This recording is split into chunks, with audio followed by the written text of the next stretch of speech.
पिछली क्लास में हम लोगों ने डिस्कशन किया था कि दिल्ली सल्तनत के बारे में, मिडाइवल हिस्ट्री शुरू किया था और मिडाइवल हिस्ट्री में दिल्ली सल्तनत की स्थापना होती है। सबसे अगर मुस्लिम क्या मोहम्मद गजनवी जब यहाँ मोहम्मद गोरी आता है तो इस्लाम का यहाँ पे मतलब कि एक तरह से स्थापित कर देता है इस्लाम को। फिर यहाँ पे शासन कौन करता है?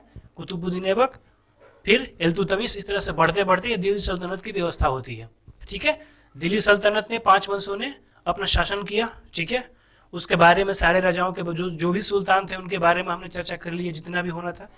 फिर लास्ट में हम लोगों ने उनका एडमिनिस्ट्रेशन के बारे में चर्चा किया कि कैसे चलाते थे एडमिनिस्ट्रेशन, वो क्या था उनकी सैन्य व्यवस्था, क्या थी उनकी भूमि व्यवस्था, ठीक है, क्या थी उनकी टैक्सेशन राज्य व्यवस्था, ठीक है ना, किस तरह से वो अपने सेंटर को, जो अपने राज्य को या फिर जो अपने देश को चलाने के लिए किस तरह से उन्हें बांट रखा था। ठीक है ना, तो उन सारे चीजों के बारे में हम लोगों ने पढ़ लिया था। ठीक है, अब हम लोगों ने क्या पढ़ना शुरू किया था, जैसे कि आपको मालूम है कि इब्राहिम लोदी, ठीक है, इब्राहिम लोदी फिरोज शाह तुगलक के बारे में चलते हैं। फिरोज शाह तुगलक जैसे ही खत्म होता है, मरता है, ठीक है, इसके बाद जितने भी होते हैं, ठीक है ना, वो सब के सब कमजोर शासक होते हैं। बल्कि फिरोज शाह तुगलक के समय से ही मतलब क्या होता है कि छोटे छोटे जो राज्य है ना वो स्वतंत्र होना शुरू कर देते हैं। हम आपके नियंत्रण में नहीं, हम आपके नियंत्रण नहीं है।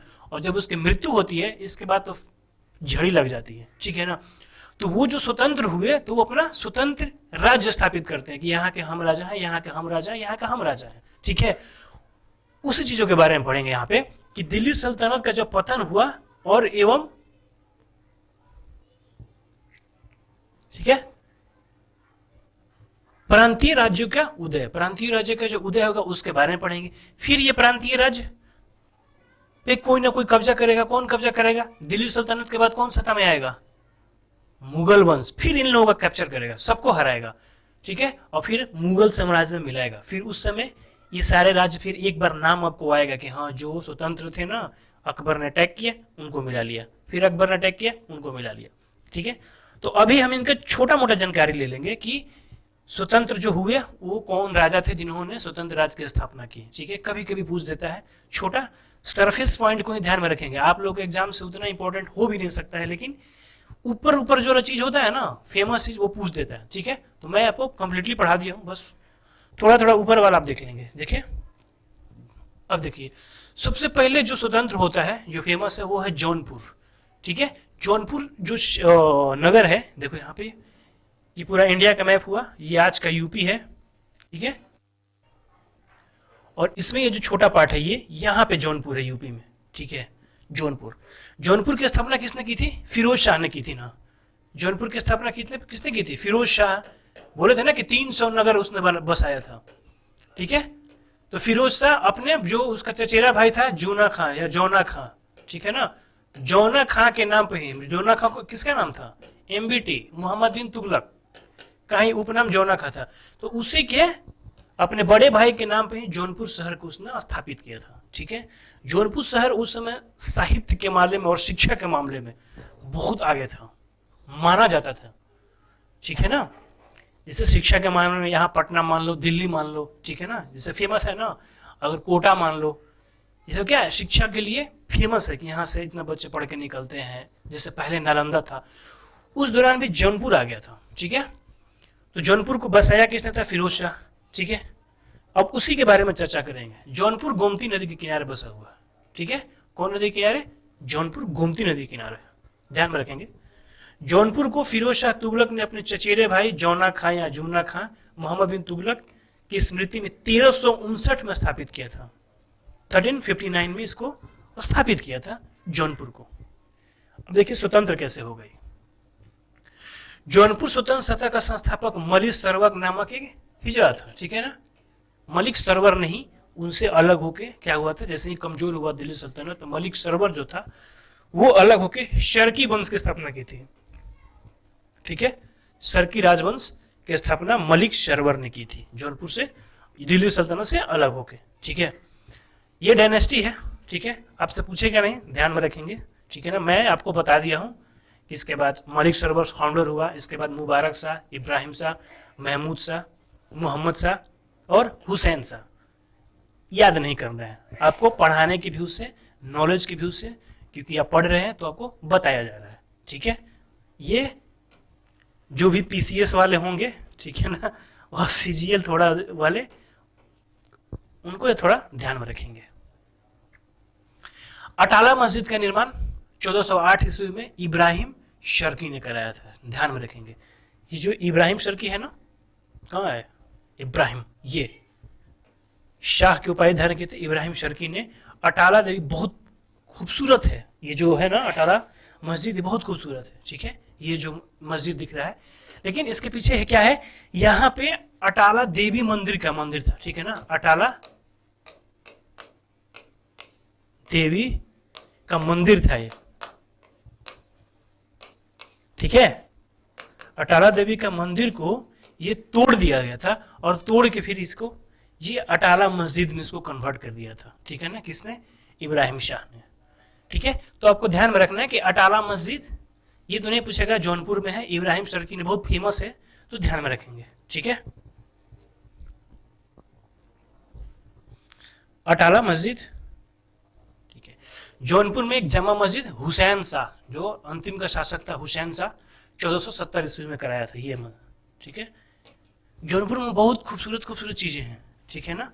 एक शाही पुल है, उस समय बनवाया गया था, ठीक है। शीतला भवानी का मंदिर जौनपुर में है। शीतला भवानी जो बताया जाता है कि वो मुगल चंद्रगुप्त काल जो है ना, मौर्य काल, उस समय का वो मंदिर है, शीतला मंदिर, ठीक है। लाल दरवाजा मस्जिद का निर्माण 1450 ईस्वी में मोहम्मद शाह ने करवाया था, ठीक है। सबसे ज्यादा अटाला देवी वाला ध्यान में रखेंगे, इब्राहिम वो पूछा हुआ है, अटाला देवी वाला। और जौनपुर की स्थापना किसने थी, मलिक शरवर ने की थी, ध्यान में रखेंगे बस। ये लाल दरवाजा बनवाया था, ठीक है। इब्राहिम शर्की के समय जौनपुर में साहित्य, ठीक है, एवं स्थापत्य कला के क्षेत्र में हुए विकास के कारण जौनपुर को भारत के सिराज के नाम से जाना जाता है, ठीक है, ध्यान में रखना। भारत का सिराज किसे नाम दिया गया, किस सिटी को, सल्तनत काल में जौनपुर को दिया गया है भारत का सिराज। स्थापत्य कला और शिक्षा का इतना जबरदस्त वहां पे डेवलपमेंट हुआ था, ये इन लोगों के काल में, शर्की वंश के शासन काल में, किसी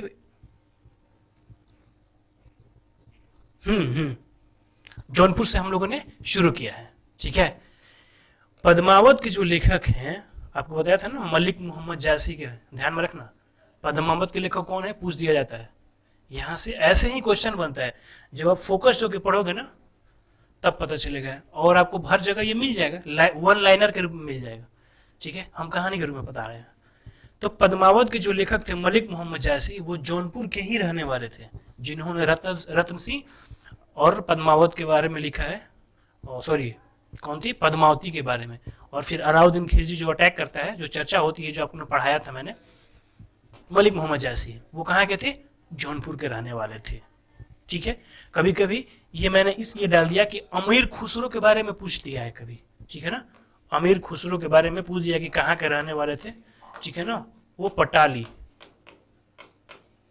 ठीक है, वहां के रहने वाले थे, इसीलिए मैं इनके बारे में डाल दिया कि ये जौनपुर के थे, ठीक है।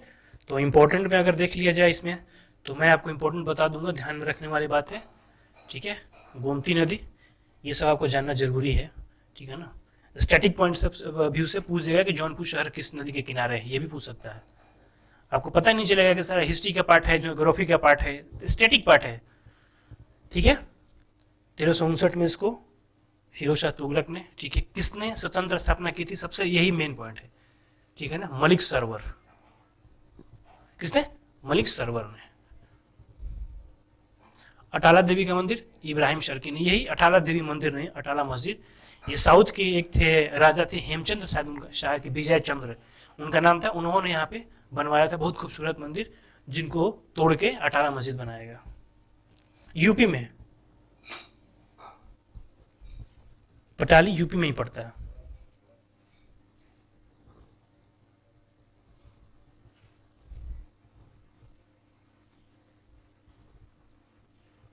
ठीक है। अब इसके बाद पढ़ेंगे हम बंगाल। बंगाल पे सल्तनत का उतना कब्जा रहा ही नहीं, ठीक है ना। बंगाल पे मुगलों का कब्जा जबरदस्त रहा, और डेवलप किया बंगाल उसी समय। बंगाल मुगल शासन में ही डेवलप किया था, और बंगाल बंगाल हो गया था। जिससे अंग्रेज फिर कैप्चर करके, आपको बताया था ना कि सबसे पहले अंग्रेज ने बंगाल पे ही कब्जा किया था। तो वो बंगाल को बंगाल बनाने में मुगलों का हाथ था। सल्तनत काल में बंगाल उतना नहीं था। सल्तनत काल में, सल्तनत जो काल है उसका यहाँ पर तक पहुंच ही नहीं था, ठीक है ना। करता था, फिर छूट जाता था, फिर अटैक करता, फिर वहां पर स्वतंत्र राजा बन जाता था, ठीक है। जब मुगलों ने कैप्चर किया तो बंगाल को बंगाल बना दिया था, तो बंगाल स्वतंत्र हुआ। उस समय राजधानी कहाँ थी? लखनऊ थी, ठीक है। 12वीं सदी के अंतिम दशक में बख्तियार खिलजी ने बंगाल को दिल्ली सल्तनत में मिला लिया था। 12वीं शताब्दी में बख्तियार खिलजी, कुतुबुद्दीन ऐबक का सेनापति था ना बख्तियार खिलजी, तो बंगाल को मिला लिया था, ठीक है। और बंगाल से जब लौट रहा था तब उसने बिहार में नालंदा जो विश्वविद्यालय है उसको धराशायी कर दिया था, ठीक है। जब वो बंगाल से लौट रहा था उसी दौरान इसने, बख्तियार खिलजी ने क्या, उसे तोड़ दिया था। तो सबसे पहले अंतिम दशक में बंगाल पे किसने कब्जा किया था? बख्तियार खिलजी ने। बख्तियार खिलजी ने, ध्यान में रखेंगे। सल्तनत काल में किसने बंगाल को कब्जा किया था? बख्तियार खिलजी। बहुत टिपिकल क्वेश्चन बनता है तो ऐसे क्वेश्चन पूछ देगा, ठीक है। इसके बाद बलबन के समय में तुगरी खान ने बंगाल में विद्रोह किया। ये मैंने आपको चर्चा किया था, अगर लेक्चर को ध्यान से सुनते हो तो मैंने आपको बताया था कि पहले वहां पे क्या था? तातार खां था, ठीक है। वहां का तातार खां था ना। तातार खां की जब मृत्यु होती है तो ये बलबन का गुलाम था एक तरह से, तुगरिल खां, ठीक है ना। तो अपना विश्वास जानकर तुगरिल खां को बंगाल का बनाता है सूबेदार, ठीक है। और वो क्या कर देता है? धोखा करके अपना स्वतंत्र घोषित कर देता है। फिर बलबन गुस्से में आके 2 लोगों को पहले भेजता है कि जाओ पहले उसको कैप्चर करो। दोनों लोग हार जाते हैं और दोनों लोगों को बलबन काट देता है, पता है ना। इसके बाद फिर बलबन खुद जाता है, फिर तुगरिल खां को पकड़ता है, तुगरिल खां पे अटैक करता है, तुगरिल खां भाग जाता है, भाग के कहीं छुपे रहता है। फिर बलबन का ही एक सैनिक क्या है, जाकर वहां पता लगा लेता है, पकड़ लेता है तुगरिल खां को, फिर तुगरिल खां को काट देता है वहीं पे उसका जो सैनिक है। इसके बाद तुगरिल खां के जितने भी सपोर्टर थे, मैंने बताया था ना कि सबको दिल्ली में लाता है सब, और काठ का लंबा 2 या 3 माइल तक ऐसे लकड़ी ठोकवाता है सब, ठीक है, इस तरह से। फिर सबको इसमें बोलता है कि चिपक जाओ, ऐसे ऐसे चिपका के और ठोक देता है, ठीक है, सबको, और इस तरह से सबको मार देता है। तो वही तुगरिल खां की मैंने चर्चा किया था, ठीक है, कि बलबन के समय में तुगरिल खां बंगाल ने विद्रोह किया जिसे बलबन ने दबा दिया था। फिर उनको मार के फिर अपने पुत्र बुगरा खां को, ठीक है ना, वहां पे क्या करता है? बनाता है, ठीक है, बुगरा खां को। बुगरा खां क्या करता है? वो बोलता है कि हमको दिल्ली सल्तनत से मतलब है ही नहीं, जिनको दिल्ली सल्तनत संभालना है ना, जब बलबन की मृत्यु हो जाती है तो बोलता है कि जिनको दिल्ली सल्तनत संभालना है संभालिए, ठीक है ना, हम क्या करेंगे? यहीं पर रहेंगे। स्वतंत्र घोषित कर देता है। बलबन की मृत्यु के बाद बुगर खां बंगाल को स्वतंत्र घोषित कर देता है, ठीक है ना, स्वतंत्र घोषित बुगर खां करता है। 1324 में गयासुद्दीन तुगलक ने बंगाल को जीता एवं नसीरुद्दीन को बंगाल में अपना अधीनस्थ नियुक्त किया। 1324 ईस्वी में गयासुद्दीन तुगलक का नाम सुना था ना, पढ़ाया था। तुगलक वंश इसके बाद आता है, इसके बाद तुगलक वंश की स्थापना होती है ना, खिलजी, खिलजी वंश की स्थापना होती है, ठीक है। खिलजी के बाद तुगलक, तुगलक जब आता है तो वो कब्जा करता है यहाँ पे और नसीरुद्दीन को अपना सूबेदार बनाता है, ठीक है। मोहम्मद बिन तुगलक के समय बंगाल दिल्ली सुल्तानत से स्वतंत्र हो गया। जैसे ही फिर MBT साहब आते हैं तो फिर क्या होता है? बंगाल स्वतंत्र हो गया, बंगाल स्वतंत्र हो जाता है, ठीक है। 1354 ईस्वी में शमसुद्दीन इलियास शाह बंगाल का शासक बना, ठीक है, और यही शासन करेगा। 1345 ईस्वी में अब जो शुरू होगा शासन, शाह वंश ही चलेगा, ठीक है। बंगाल का इसी का शाह वंश जो है ना आगे बढ़ते जाएगा। इसी वंश का अंतिम जो शासक है गयासुद्दीन महमूद शाह को शेर शाह ने 1538 ईस्वी में हरा के, कौन शेर शाह? शेर शाह सूरी, जिसने हुमायूं को हराया था। अभी ये 1538 कहाँ आ गए हैं? कुछ पता चल रहा है? हम लोग मुगल काल में हैं यहाँ पे, ठीक है। तो इतना दिन तक वो स्वतंत्र रहा था, शाह वंश जो चल रहा था वो चला रहा था। बाद में जब शेर शाह सूरी जब आता है, जब हुमायूं के आप पढ़ेंगे, उस समय शेर शाह सूरी इसको अपने में मिला लेता है बंगाल को, ठीक है, और शासन करता है। जब शेर शाह सूरी की जब 1545 में मृत्यु होती है ठीक है। इसके बाद अकबर जब शासन में आता है तब बंगाल को हमेशा हमेशा के लिए मुगल साम्राज्य में मिला लेता है, बंगाल को हमेशा के लिए। ठीक है। संस्कृत में उसी समय एक थे, रामायण का बांग्ला में अनुवाद किया था, जिनका नाम था कृतिवास। ठीक है। इस ग्रंथ को बंगाल का बाइबल कहा जाता है। ठीक है, ध्यान में रखेंगे, संस्कृत की बांग्ला में उस समय रचना किसने की थी? कृतिवास। यहीं पे चर्चा कर लेना जरूरी है। तो बंगाल के बारे में क्या पढ़ा? बंगाल के बारे में पहले शुरू से पढ़ लिया। शुरू में बख्तियार खिलजी। अब पूछोगे कि सर बख्तियार खिलजी के पहले क्या था? बंगाल तो था ना, बख्तियार खिलजी के ही पहले होगा। बिल्कुल था। तो उसको हम लोग पढ़ेंगे एंशिएंट में। अभी हम लोग क्या पढ़ रहे हैं? मिडाइवल पढ़ रहे हैं। मिडाइवल में क्या है? मुस्लिम लोग यहाँ पर सत्ता स्थापित कर रहे हैं। तो जो पहले से जो है उस पर मुस्लिमों का अटैक हो रहा है।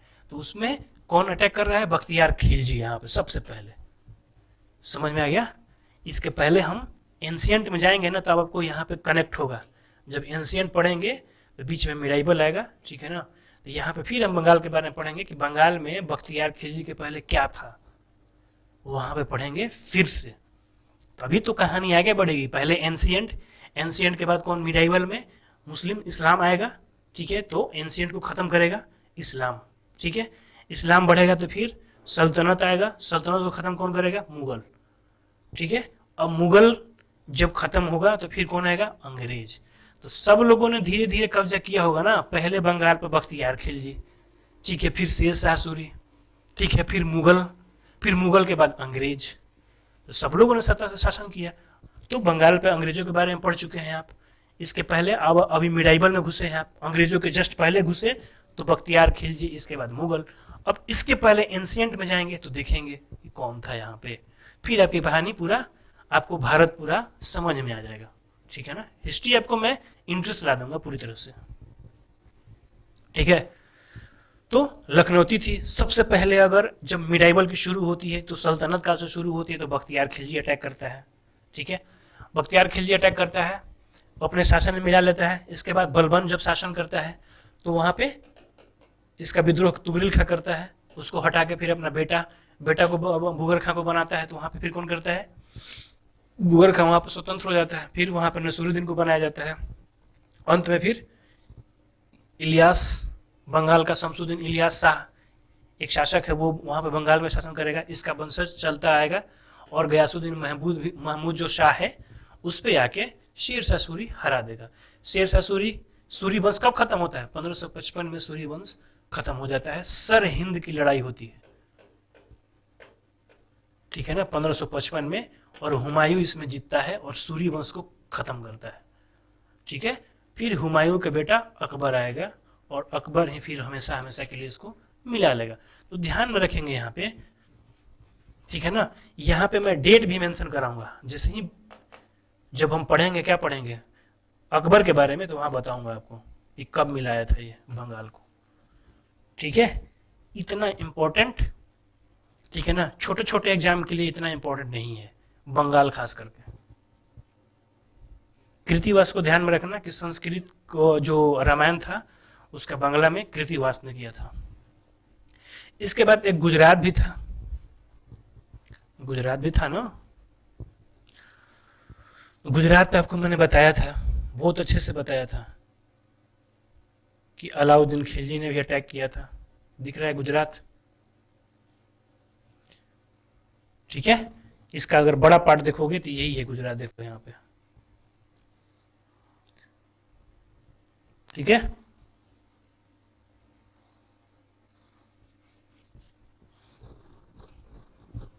गुजरात भी स्वतंत्र हो गया था उस समय। ये कैसे स्वतंत्र हुए? तो पहले शुरू करेंगे यहाँ से, अलाउद्दीन खिलजी से शुरू करेंगे। सबसे पहले अलाउद्दीन खिलजी ने भेजा था वहां पे लड़ने के लिए। तो राजा कर्ण द्वितीय वहां के राजा थे, जो अपनी बेटी के साथ कहाँ भाग गए थे? कहानी याद हो तो मैं बता रहा हूँ। ठीक है ना। वहां भाग गए थे। कौन थे? रामचंद्र। ठीक है। वारंगल के राजा, आंध्र प्रदेश में। वहां भाग गए थे। वहां पे जीत कर फिर कर्ण द्वितीय की, जो कर्ण सिंह की जो पत्नी है अलाउद्दीन खिलजी, दिल्ली लाता है। ठीक है। और वहां पे क्या हो जाती है? उनसे शादी कर लेता है। और तब पहली बार गुजरात को ये लोग कैप्चर करता है। ठीक है। सल्तनत काल में कैप्चर कौन करता है? अलाउद्दीन खिलजी। ठीक है। फिर स्वतंत्र कब होता है? तो 1401 ईस्वी में अंतिम जो सूबेदार जफर खान है औपचारिक तौर पर 1401 कौन सा समय है? 1401 पता है कौन समय है? ध्यान ध्यान थोड़ा दो। 1398 में अटैक किया था तैमूर और पूरे भारत को तहस नहस कर दिया था। पूरे भारत को तहस नहस कर दिया था। दिल्ली तो था ही नहीं, कुछ नहीं छोड़ा था, गरीब कर दिया था पूरी तरह से गरीब। भारत को इस तरह से लूटा था। 100 वर्ष तक भारत को भूखमरी में छोड़ दिया था। वो भूखमरी यहाँ पे मचा दिया था। कुछ बचा कहाँ था? खजाना लूट लिया, फिर घूम घूम के एक एक घर में घूम घूम के सबका सब कुछ लूट लिया था उसने। कुछ बचा नहीं था। ठीक है, तो उसी दौरान जब भारत कमजोर हुआ तो सब दिल्ली कमजोर हुआ। तो 1401 ईस्वी में, ठीक 1398 के बाद 1401 ईस्वी में जो वहां का सूबेदार उस समय जफर खां था, उसने बोला कि हम अब दिल्ली सल्तनत के कंट्रोल में नहीं रहेंगे, छोड़ेंगे। ठीक है, इसकी मृत्यु के बाद अहमद शाह गुजरात का शासक बनता है जैसे ही मरता है। और अहमद शाह को ही वास्तविक माना जाता है संस्थापक। उसने तो स्वतंत्र की घोषणा कर दी, लेकिन अहमद शाह को ही माना जाता है गुजरात का संस्थापक, मतलब वास्तविक शासक। आपका एग्जाम में जब क्वेश्चन आएगा ना तो पूछ देता है, ठीक है ना, कि वास्तविक में क्या फर्क है और उसमें जफर खां में, तो अहमद शाह ही आता है। लेकिन ख्याल ध्यान में रखेंगे घोषणा जफर खां ही किया था। ठीक है, अहमद शाह को ही स्वतंत्र गुजरात का वास्तविक संस्थापक माना जाता है, स्वतंत्र गुजरात का। ध्यान में रखेंगे 1443 ईस्वी में अहमद शाह ने ही साबरमती नदी किनारे अहमदाबाद जो नगर है, आज इसको कहते हैं अहमदाबाद सिटी, इसकी स्थापना अहमद शाह ने ही की थी 1443 ईस्वी में। 1443 में अहमद शाह ने ही अहमदानगर की स्थापना की थी। अहमद शाह ने हिंदुओं पर जजिया कर लगाया जो गुजरात में पहले कभी नहीं लगाया। तो सबसे पहले गुजरात में हिंदुओं पर अगर कोई जजिया कर लगाने वाला था तो वो अहमद शाह था। कौन था? सबसे पहले किसी ने गुजरात में हिंदुओं पर जजिया कर लगाया उस इलाका में। पहले भी किसी ने नहीं लगाया था। सल्तनत तो था, अलाउद्दीन खिलजी का वहां पर सूबेदार था, लेकिन जजिया उन्होंने नहीं लगाया था। लेकिन अहमद शाह ने सबसे पहले लगाया था जजिया कर गुजरात में। ठीक है, 1459 में महमूद बेगड़ा सिंहासन पर बैठा, 1459 में। ठीक है,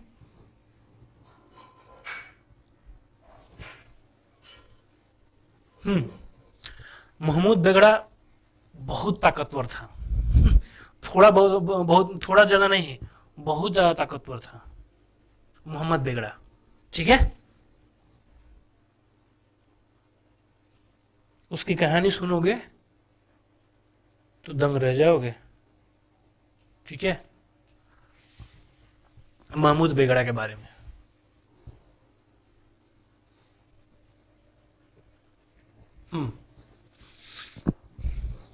उसने गिरनार की पहाड़ियों की तलहटी में जीत प्राप्त कर लिया था मोहम्मद बेगड़ा। ठीक है ना, बहुत पहाड़ियों की तलहटी में जीत लिया था। पहले गिरनार पहाड़ियों को जीत लिया था और फिर मुस्तफाबाद नामक शहर स्थापित किया था। उसने पुर्तगालियों को भी हराया था मोहम्मद बेगड़ा ने, और जबरदस्त हराया था। कहा जाता है पुर्तगाली बोलता था सबकी पहले तो कि इसका चेहरा मोड़ा ऐसा था ना कि पहले सामने जो पहली बार जो देख लेते थे, क्योंकि यूरोपियन कॉन्टिनेंट में जाओगे तो मूछ वूछ का कोई उतना ज्यादा है नहीं, क्रेज नहीं था उस समय, देखते ही हो सब वो पूरा सपाट होते थे। ठीक है, इसका जो मूछ था ना, ये मूछ इतना बड़ा था ना कि पीछे ये बांधता था पूरा ऐसे चोटी टाइप में महमूद। ठीक है, हाइट 6 फीट 4 इंच, पूरा तंदुरुस्त शरीर, मूछ यहां से जाके वो यहां बांधता था। ठीक है, इस तरह की पर्सनालिटी थी। उसी में पुर्तगाली ने एक बोला है कि जब उसको कोई मक्खी वक्खी काट देती थी, मक्खी, तो कुछ देर के बाद मक्खी मर जाती थी, मक्खी फूल जाती थी धीरे धीरे मक्खी फूल जाती थी, फूल के फट जाती थी और वो डेथ कर जाती थी। तो बोला था कि शुरू से ही उसे क्या रीजन था, बोला था कि जहर का सेवन कराया जाता था, वो करता था, जिसके कारण उसके अंदर विष फैल गया था। महमूद बेगड़ा के बारे में, पुर्तगालियों को इस तरह से उसने हराया था। ठीक है,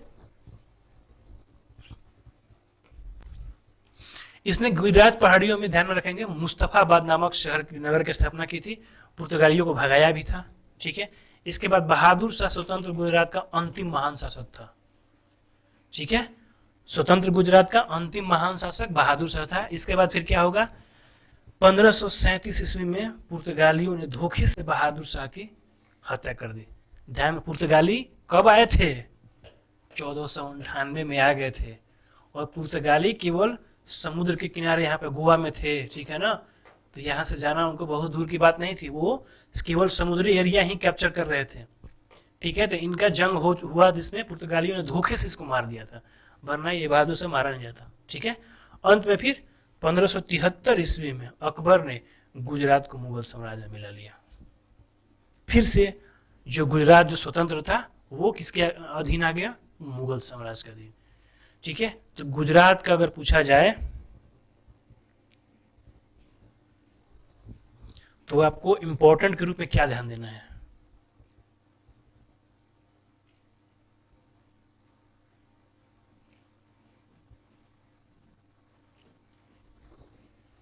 ठीक है। अलाउद्दीन खिलजी के बारे में तो लोग पढ़ लिया है, ठीक है। अहमद शाह ध्यान में रखेंगे, इसका वास्तविक माना जाता है संस्थापक, ठीक है। जफर खां स्वतंत्रता की घोषणा करती है, जफर था। और गुजरात में पहली बार अगर कोई जजिया कर लगाता है तो कौन लगाता है, अहमद शाह ने। कौन लगाता है, अहमद शाह, ठीक है। अकबर ने गुजरात को कब मिला लिया अपने में, 1573 में, ठीक है। इतना ही आप जानिए, जान के खुश रहिए, ठीक है। इससे ज़्यादा पॉइंट मत जानिए, बेहतर रहेगा, ठीक है, कि इससे बेहतर आपको जानना भी नहीं है। कब मिला लिया, 1573 में मिला लिया अकबर ने फिर से गुजरात को, ठीक है। समझ गए। मॉडर्न हिस्ट्री को कनेक्ट करेंगे ना कि मॉडर्न हिस्ट्री की शुरुआत कैसे हुई थी, तो इन्हीं लोगों पे अब 1573 में अकबर ने ले लिया। अभी कौन, मुगल वंश चल रहा है, और उस समय तक अंग्रेजों के समय तक मुगल वंश ही है, तो अंग्रेज फिर इनसे छीनेगा। अंग्रेज के बाद फिर हम लोग स्वतंत्र हो जाएंगे, तो अभी फिर किसमें है, गुजरात। फिर गुजरात उस समय जब भारत आजाद हुआ था ना, तो गुजरात और महाराष्ट्र एक में था, ठीक है ना। महाराष्ट्र में ही गुजरात आता था, तो 1960 में अलग किया गया। गुजरात और महाराष्ट्र 1960 के पहले तक महाराष्ट्र में ही थे, बाद में फिर अलग किया गया गुजरात को, ठीक है। फिर वहां पे प्रधानमंत्री, सॉरी, मुख्यमंत्री बनेंगे, फिर मोदी जी आएंगे, ठीक है। गुजरात की कहानी, फिर मोदी जी फिर प्रधानमंत्री बनेंगे, तो ऐसे ही कहानी बढ़ती चली है, ठीक है। अब एंशियंट में जाएंगे तो गुजरात के बारे में थोड़ा पढ़ेंगे, ठीक है। एंशियंट में जाएंगे तो कुछ कुछ ऐसा भी चीज पढ़ेंगे जो कि आज जो स्टेट दिख रहा है इंपॉर्टेंट, उस समय पूछ ही नहीं था उसका। अभी आपको कहीं कहानी में पटना नजर आ रहा है, पाटलिपुत्र कहीं भी नजर आ रहा है, बिहार कहीं नजर आ रहा है, जैसे ही एंशियंट शुरू होगा तो हर एक लाइन के बाद आपको बिहार और पाटलिपुत्र नजर आएगा, राजगीर नजर आएगा। तो समय के अनुसार क्या है ना, कि सबकी इंपॉर्टेंस खत्म होती है, कुछ की बढ़ जाती है। इसीलिए बोला गया है कि समय सही है तो ज्यादा घमंड ना करें, जो आज है हो सकता है कि कल समय घुमा और कहानी खत्म। तो एक समय पाटलिपुत्र जो था ना, वो भारत का मतलब कि शासन था पूरी तरह से। पाटलिपुत्र से ही भारत का इतिहास शुरू होता है। इतिहास में शुरू करूंगा एंशिएंट में तो पाटलिपुत्र से ही शुरू होगा, और फिर देखो आज का पाटलिपुत्र। एक समय इतिहास शुरू करता है पटना, बिहार, और आज देख लो समय, ठीक है। आज जो तुम मुंबई को देख रहे हो, मुंबई को कोई जानता तक नहीं था, कब, 1660 के पहले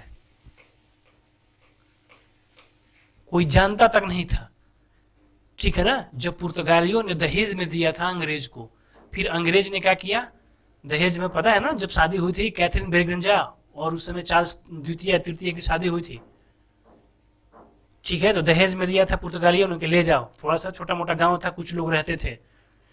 तो फिर उसने बोला कि राजा ने, वहां के जो राजा थे चार्ल्स द्वितीय, बोला कि हम क्या करेंगे, हमको कौन सा हनीमून में जाना है वहां पे, लो कंपनी तुम लो, और हमें 10 पाउंड देना साल में, ठीक है। जब अंग्रेजों के हाथ में गया ना, तब इसका डेवलपमेंट शुरू हुआ, और आज जो मुंबई दिख रहा है वो मुंबई देखो आज।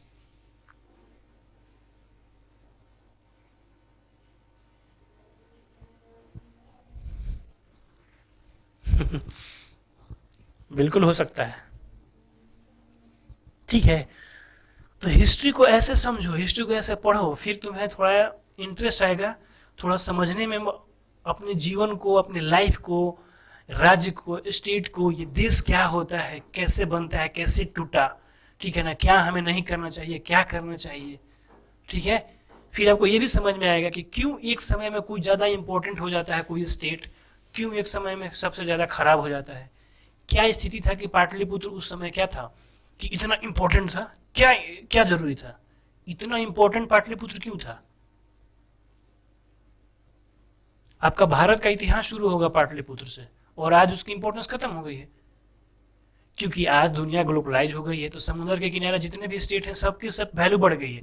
पहले इतना कनेक्टिविटी नहीं था, पहले जो युद्ध था वो केवल स्थल मार्ग से होता था, और पटना के इलाका में जो था ना, एक तो पहले वो संगम पे था, ये गंगा नदी के किनारे था, ठीक है, वहां पे हाथी और लोहा जो था ना बहुत प्रचुर मात्रा में मिलता था, उड़ीसा कनेक्टेड था, ठीक है, तो उड़ीसा पे कैप्चर करने के बाद वहां से समुद्री मार्ग मिल जाता था, तो इस तरह का सेंटर बनता था।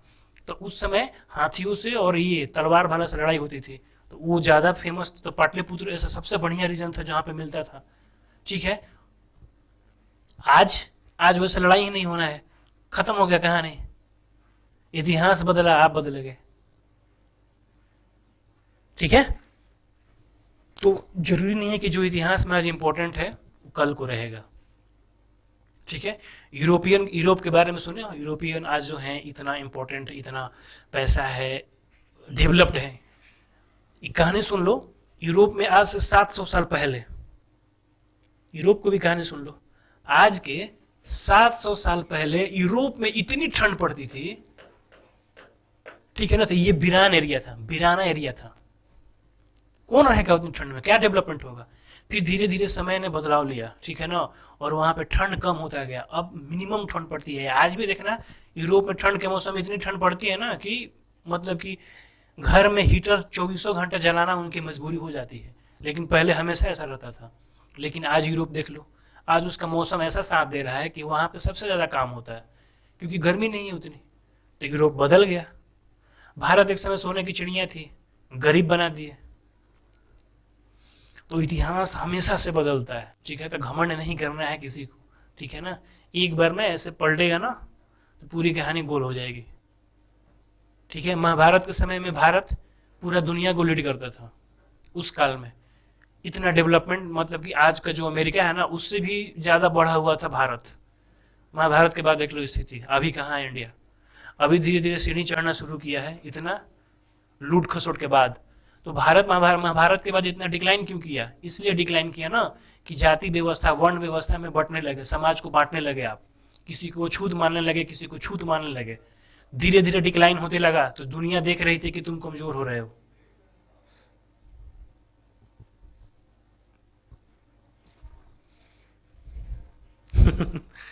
ठीक है, तो एक समय से फिर आप ऐसे आ गए, तो इतिहास बदलता है। मैं इसीलिए बता रहा हूं कि देखो, गुजरात में पहले जो कौन शासक थे, फिर कौन शासक थे, फिर कौन शासक हैं, अभी देखो कौन शासक है, समझ में आ रहा है, ठीक है। अब आते हैं मालवा, ठीक है। मालवा जो इलाका है ना, देखो ये पूरा इंडिया का मैप आपको दिख रहा होगा, दिख रहा है इंडिया का मैप, इसमें ये देखो, ये जो रीजन है ये मालवा का है, ठीक है। मालवा प्लाटू का नाम सुने, मालवा का पठार, ठीक है ना, मालवा एक जनजाति भी थी, ठीक है ना, उन्हीं के नाम पे ये मालवा जगह पड़ा है, ठीक है। ये देखो मालवा इतना बड़े में, ये अभी कहां पे है, किस स्टेट में है, मालवा अभी किस स्टेट में है, मालवा अभी किस स्टेट में है, in which state does the Malwa exist.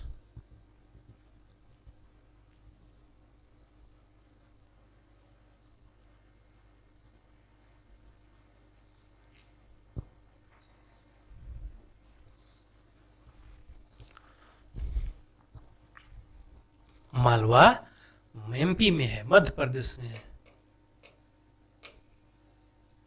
ठीक है। मालवा पठार मध्य प्रदेश में। मालवा की चर्चा जब मैं ज्योग्राफी पढ़ाऊंगा तब आपको बताऊंगा। और वहाँ पे जब मैं आपको मानसून पढ़ाऊंगा ना, मानसून, कि मानसून कैसे डिसाइड होता है कि आपका देश का मानसून इस साल कमज़ोर रहेगा या इस साल मजबूत रहेगा, कितनी बारिश होगी, ठीक है। मानसून उस समय, मानसून का फिक्स टाइम क्यों है, जून में ही मानसून क्यों चलता है, जुलाई में शुरू होता है ना, जुलाई मानसून जुलाई में ही क्यों आता है, क्या रीज़न होता है, ठीक है ना, क्या चेंजेज होते हैं कि वो मानसून आपको आता है। तो जब ज्योग्राफी पढ़ेंगे तो आपको मैं करीब करीब भारत के बारे में, अभी तो आपको समझा रहा हूँ इतिहास, भारत के ज्योग्राफी भी बता दूंगा, भारत का कल्चर भी बता दूंगा, ठीक है। इसके बाद भारत को समझने के लायक आप हो जाओगे, ठीक है ना। इसके बाद फिर आप राष्ट्रवाद के लायक हो जाओगे कि भारत के बारे में जान जाओगे पूरी तरह से। राष्ट्रवाद पे बोलने के लायक हो जाओगे। आजकल राष्ट्रवाद चल रहा है ना जबरदस्त हाँ? तो राष्ट्रवाद जब आजकल ज़्यादा चल रहा है और बोल दिया जाए कि अपने देश के बारे में ज़रा बताओ 10-12 लाइन, क्या बताओगे?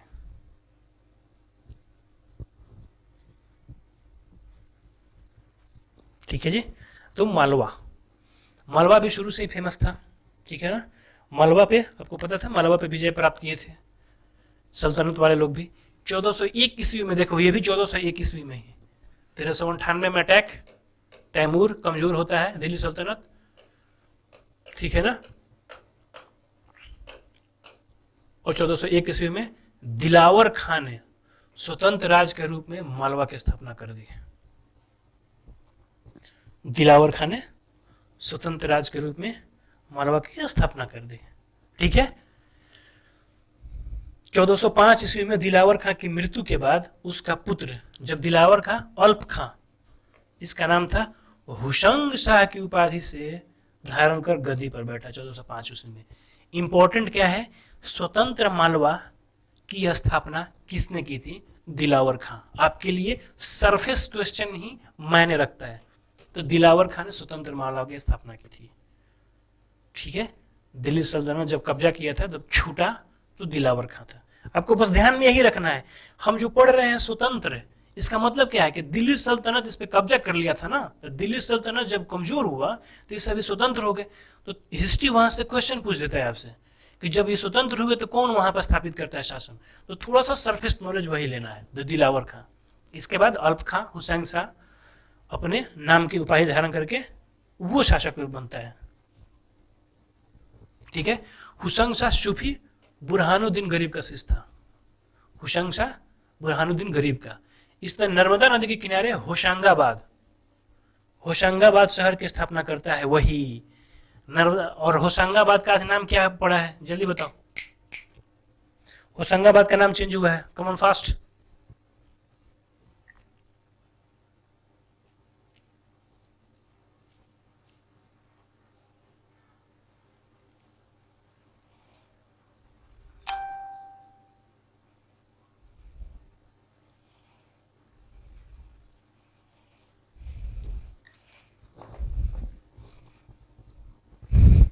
होशंगाबाद का नाम क्या पड़ा है नया में?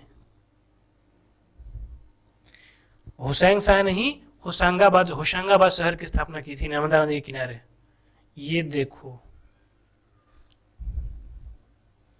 अभी चेंज हुआ है, शिवराज सिंह चौहान ने किया है।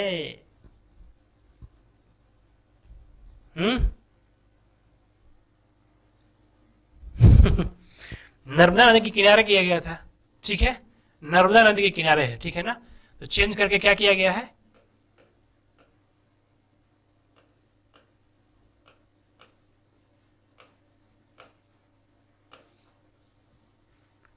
नर्मदापुरम। होशंगाबाद का नाम चेंज कर दिया गया। होशंगाबाद शहर की स्थापना हुसैन शाह ने की थी, उसका नाम चेंज कर दिया गया, ठीक है। होशंगाबाद के बाद उसका पुत्र सुल्तान महमूद गोरी गद्दी पर बैठा। वो महमूद गोरी मत समझ लेना, ठीक है ना, वो महमूद गोरी नहीं, क्योंकि वो महमूद गोरी तो कब का मर चुका है, मरे हुए उसको हो गया 300 साल, ठीक है। 1191 1200 में था वो। चल रहा है क्या यहाँ पे, अभी 1400 चल रहा है, 200 साल हो गए होंगे, ठीक है। उसको मत समझ लेना। 1436 ईस्वी में उसके वजीर महमूद खां खिलजी ने महमूद गोरी को जहर दे दिया। ठीक है, इसका जो वजीर था वो क्या था, खिलजी। अब खिलजी का मतलब वो मत समझ लेना अलाउद्दीन खिलजी, ठीक है ना, वो वजीर ही इसको जहर दे देता है। ठीक है, और जहर देके इनको मार देता है और मालवा में फिर क्या करता है, खिलजी वंश बना देता है। मालवा में दिलावर खां का बेटा हुसैन शाह को क्या करता है, हुसैन शाह के बाद उसका पुत्र महमूद गोरी को उसका जहर दे देगा खिलजी, उसका वजीर जो है, फिर खिलजी बनेगा। अब खिलजी की लड़ाई हो जाएगी किसके, चित्तौड़ के उस समय राजा हैं राणा। ठीक है, और महमूद खिलजी के मध्य युद्ध हुआ। ठीक है ना, लेकिन युद्ध में पता ही नहीं चला कौन जीता या हारा, और दोनों ने बोला कि हम जीते।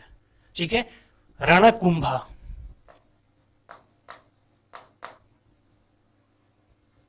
ठीक है, तो राणा ने इस विजय के उपलक्ष्य में चित्तौड़ में विजय स्तंभ बनवा दिए, बोला कि हम जीते हैं। खिलजी ने क्या बोला कि नहीं हम जीते हैं, तो खिलजी ने भी विजय का दावा करते हुए मांडू में एक बहुत बड़ी मीनार बनवाई, जो फिर बाद में ढह गया। ठीक है,